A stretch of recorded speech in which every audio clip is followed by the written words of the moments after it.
जय माता की भक्तों। तो आज सुनेंगे नवरात्रि के 8वें दिन दुर्गा सप्तशती का 12वां अध्याय। माता भगवती का देवताओं को वरदान देना। जो भी मनुष्य सच्ची श्रद्धा भक्ति से दुर्गा सप्तशती का पाठ करता है वो माता दुर्गा का प्रिय हो जाता है। तो सुनिए दुर्गा सप्तशती 12वां अध्याय को।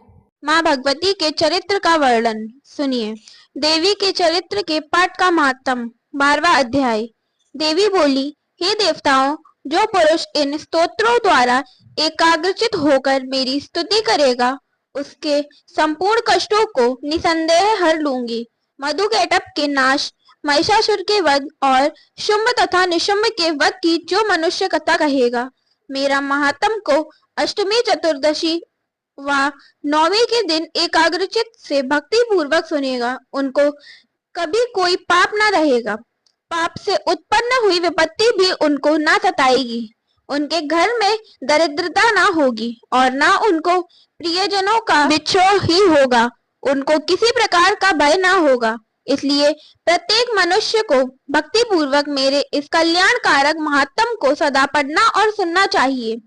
मेरा यह महात्म महामारी से उत्पन्न हुए संपूर्ण उपद्रवों को एवं 3 प्रकार के उत्पातों को शांत कर देता है। जिस घर व मंदिर में या जिस स्थान पर मेरा यह स्तोत्र विधि पूर्वक पढ़ा जाता है उस स्थान का मैं कभी भी त्याग नहीं करती और वहां सदा ही मेरा निवास रहता है। बलिदान, पूजा, होम तथा महोत्सवों में मेरा यह चरित्र उच्चारण करना तथा सुनना चाहिए। ऐसा हवन या पूजन मनुष्य चाहे जानकर या बिना जाने करे, मैं उसे तुरंत ग्रहण कर लेती हूँ। और शरद काल में प्रत्येक वर्ष जो महापूजा की जाती है उनमें मनुष्य भक्ति पूर्वक मेरा यह महात्म सुनकर सब विपत्तियों से छूट जाता है और धन धान्य तथा पुत्रादि से संपन्न हो जाता है। और मेरे इस महात्म व कथाओं इत्यादि को सुनकर मनुष्य युद्ध में निर्भय हो जाता है और महात्म के श्रवण करने वालों के शत्रु नष्ट हो जाते हैं तथा कल्याण की प्राप्ति होती है और उनका कुल आनंदित हो जाता है। सब कष्ट शांत हो जाते हैं तथा भयंकर स्वप्न दिखाई देना तथा घरेलू दुख इत्यादि सब मिट जाते हैं। बाल ग्रहों में गृहस्थ बालकों के लिए यह मेरा महात्म परम शांति देने वाला है। फूट पड़ने पर यह भलीभांति मित्रता करवाने वाला है। मेरा यह महात्म मनुष्यों को मेरी जैसी सामर्थ्य की प्राप्ति कराने वाला है। पशु, पुष्प, अर्घ, धूप, गंध, दीपक इत्यादि सामग्रियों द्वारा पूजन करने से, ब्राह्मण को भोजन करा के, हवन करके, प्रतिदिन अभिषेक करके, नाना प्रकार के भोगों को अर्पण करके और प्रत्येक वर्ष दान इत्यादि करके जो मेरी आराधना की जाती है और उससे मैं जैसी प्रसन्न हो जाती हूँ वैसे ही प्रसन्न मैं इस चरित्र के सुनने से हो जाती हूँ। यह महात्म श्रवण करने पर पापों को हर लेता है तथा आरोग्य प्रदान करता है। मेरे प्रादुर्भाव का कीर्तन दुष्ट प्राणियों से रक्षा करने वाला है। युद्ध में दुष्ट दैत्यों का संहार कराने वाला है। इसके सुनने से मनुष्य को शत्रुओं का भय नहीं रहता।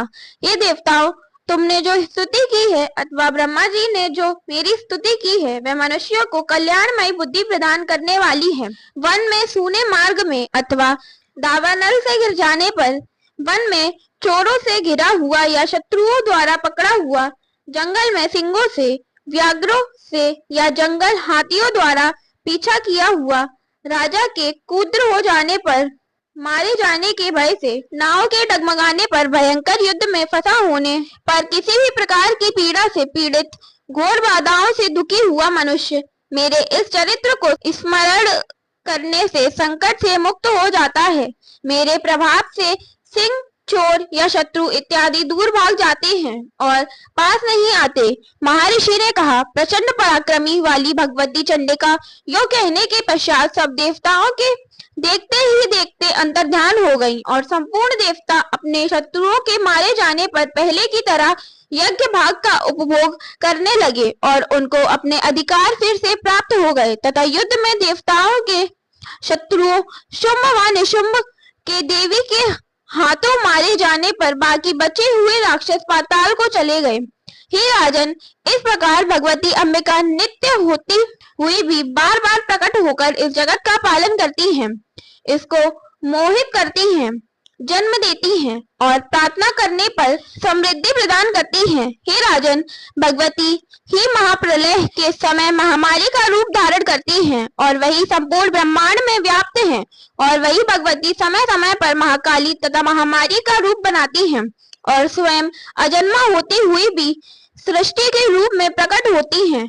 वह सनातनी देवी प्राणियों का पालन करती हैं और वही मनुष्य के अभ्युदय के समय घर में लक्ष्मी का रूप बनकर स्थित हो जाती हैं तथा आभास के समय दरिद्रता बनकर विनाश का कारण बन जाती हैं। पुष्प, धूप और गंध आदि से पूजन करके उसकी स्तुति करने से वह धन एवं पुत्र देती हैं और धर्म में शुभ बुद्धि प्रदान करती हैं। तो इसके साथ दुर्गा सप्तशती का 12वां अध्याय संपूर्ण होता है। जो मनुष्य दुर्गा सप्तशती अध्यायों का पूर्ण श्रद्धा से श्रवण करता है उसे जीवन में रोग, शोक और भय से मुक्ति मिल जाती है तथा माता रानी की उस पे कृपा होती है। जय माता की।